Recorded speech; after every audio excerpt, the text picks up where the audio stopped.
Ah, Magandang araw ho sa inyong lahat o magandang gabi. Sa oras ito ay meron akong flash report tungkol sa Katniel Fans Club.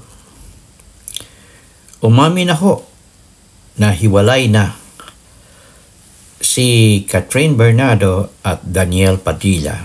Ito ay sa pinahayag ni Catherine Bernardo mismo.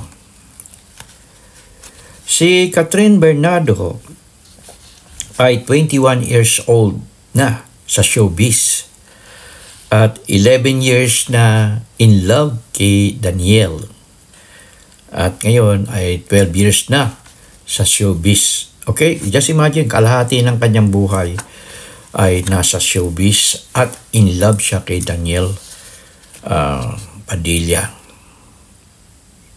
Medyo may kasakitan lalo na dyan sa inyo mga Katniel fans. Kailangan tanggapin nyo ang pag-iwalay ng dalawa. At sinabi niya kay Dij kung tawagin niya, si Daniel, na naging love team for 11 years ay nagtapos na. Kaya mapapansin nyo, si Catherine Bernardo ay nagbago, no? Nagpapasexy na siya.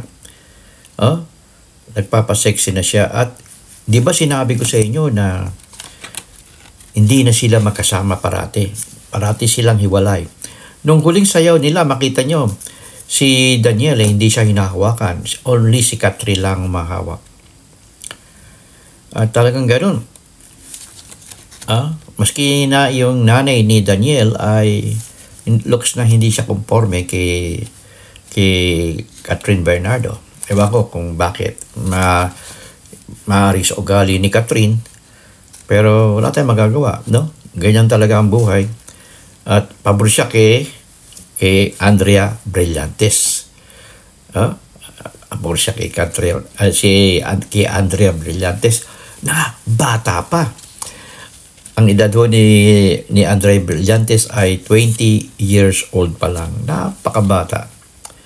So, wala. Talagang ganyan eh. Ganyan ang buhay ng showbiz. Okay. Inamin ni Catherine Bernardo na ang naging una niyang boyfriend ay si Daniel. Wala tayong magagawa. Ganyan talaga. At ito ay kinumpirma na matagal na nino nila Christy Fermin. Si OG Diaz na binash nyo, sobrang bash nyo. At si pinakahuli ay Sian Gasa. Okay? Na talagang hiwalay na. At ito ay in-announce ni Catherine Bernardo in her Instagram. Kaya pumunta ho kayo sa Instagram para malaman yung katotohanan. Kung hindi rin pa rin kayo naniniwala sa aking vlog. Okay? Sana ay sinabi niya na sa message ni Catherine, nagpapasalamat sila sa inyo. Si Catherine Bernardo nagpapasalamat sa pagsubaybay at pagtangkilik sa kanilang love team ni Daniel Padilla for 11 years.